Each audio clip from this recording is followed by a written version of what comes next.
Ẹ káàbọ̀ padà nínú àwọn ẹ̀kọ́ ṣáájú lórí ìtẹ̀lé logarithm yìí. A ṣàgbéyẹ̀wò àwọn ọlọ́kan-ò-jọ̀kan òfin eléyìí tí ó rọ̀ mọ́ logarithm. Wàyí a máa lò wọ́n láti fi ṣiṣẹ́, ẹ bá mi ká lọ. tó yìí lọ. So ìbéèrè náà lọ bá log simplify log 27 base 3 plus 2 log 9 base 3 minus log 54 base 3. Kò le rárá, òfin náà lẹ́mọ̀ lò. Tó bá ṣèmi lẹ́yìn ni, ẹ rí i pé eléyìí ó wà nípò kan náà pẹ̀lú eléyìí, but ipò wọn ò tí ì papọ̀ gún eléyìí tó ráwọn yòókù wọn ò ní kíni o, wọn ò ní coefficient tó multiply wọn. So tí ẹ bá wọn ajá sí bí ẹ kọ́kọ́ dá arákùnrin yìí náà padà síbi tó wà ìpìlẹ̀ rẹ̀. Ìpìlẹ̀ wo ló sì wà ká tó gbé wá sẹ́yìn, níbo ló wà? Ṣe ìgbókè téńté ló wà.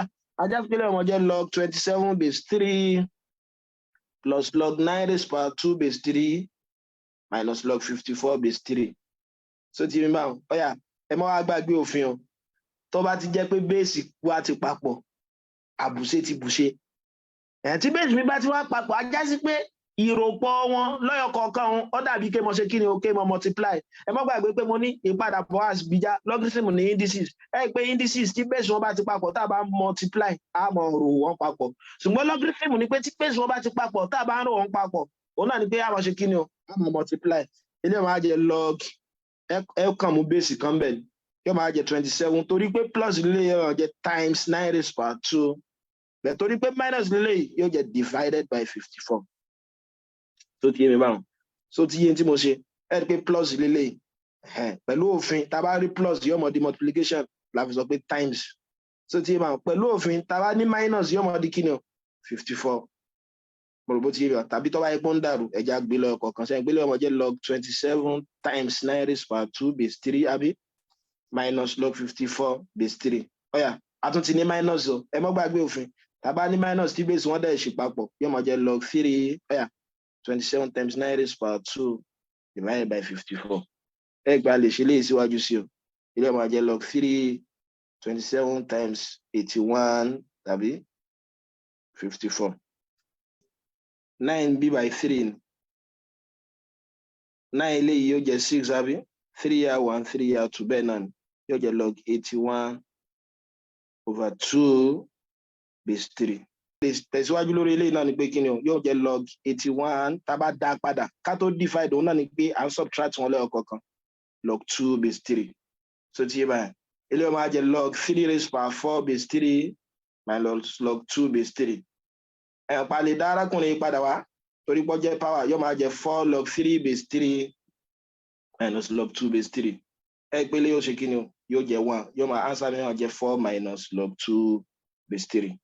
Mo rò bó ti wá báwọn ẹ rí pé kò le òfin náà ni wọ́n ń lò. Ẹ tún wo eléyìí wọ́n ní simplify or show that log a base b times log b base a is equal to 1. Kò le ọ̀yà bó láyé ṣe léyìí log b a base b times log b base a.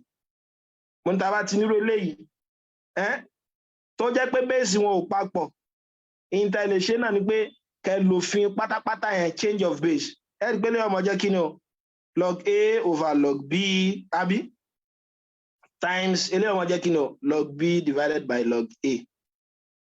Kí lẹ ṣàkíyèsí eléyìí ó gera wọn eléyìí náà ó gera wọn kí ló kún òkú 1 ṣẹ̀rí pé kò lè ọ̀yà bó wà lélẹ́yìí.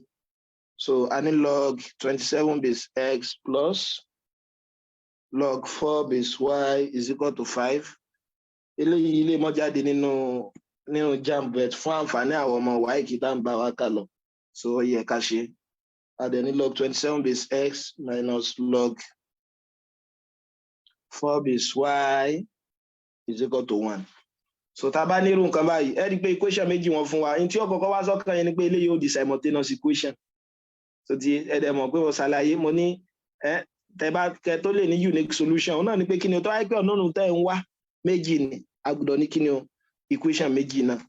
So tí tó bá ṣe mi lẹ́yìn ní ìtẹ́kàn ṣe ni pé ẹni let p is equal to log 27 base x. Ẹ wọ̀ pé n tá a mọ̀ ṣe náà nìyẹn tá a bá fẹ́ dá padà sí indicial form. So kí q náà jẹ́ kíni o log 4 base y.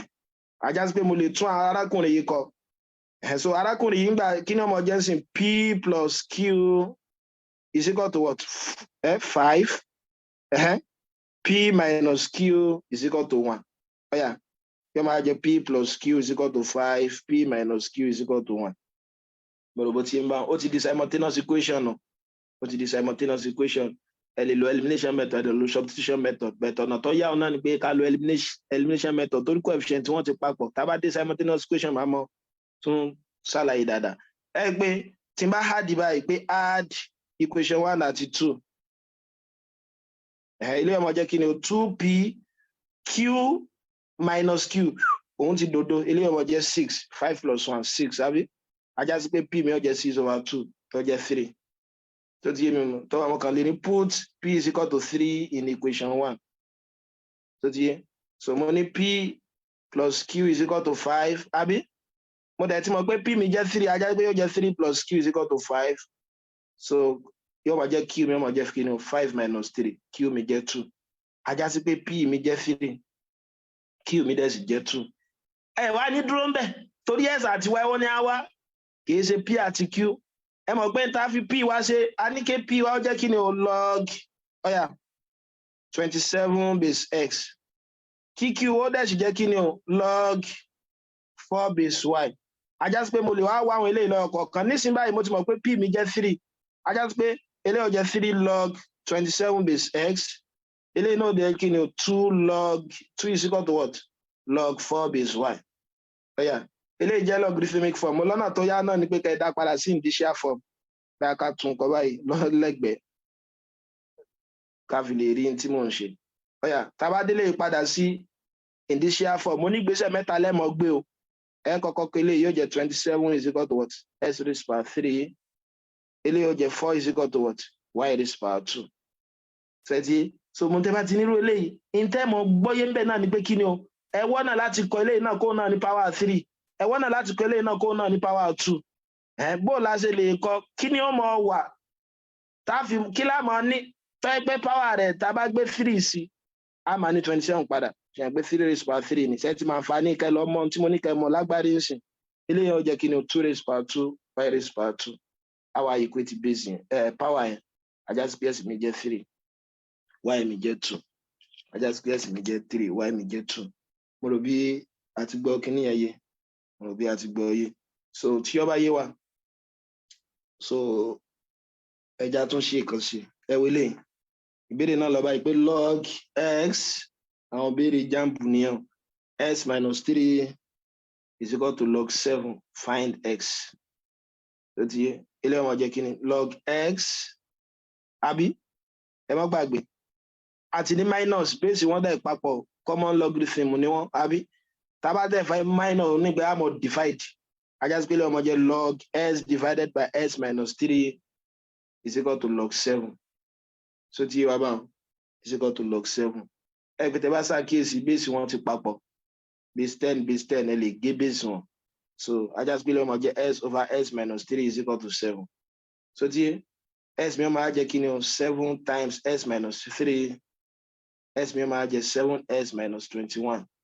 àbí mo lè collect like times ẹgbárakùnrin yìí wá bíbá yìí kẹgbélé wa yóò jẹ́ 7s minus x 21 is equal to 6x s yóò máa jẹ́ kí ni o 21 over 6 so which is 3 whole number kátó ẹ̀ tó gé so 3 lè lọ ilé ó jẹ́ 7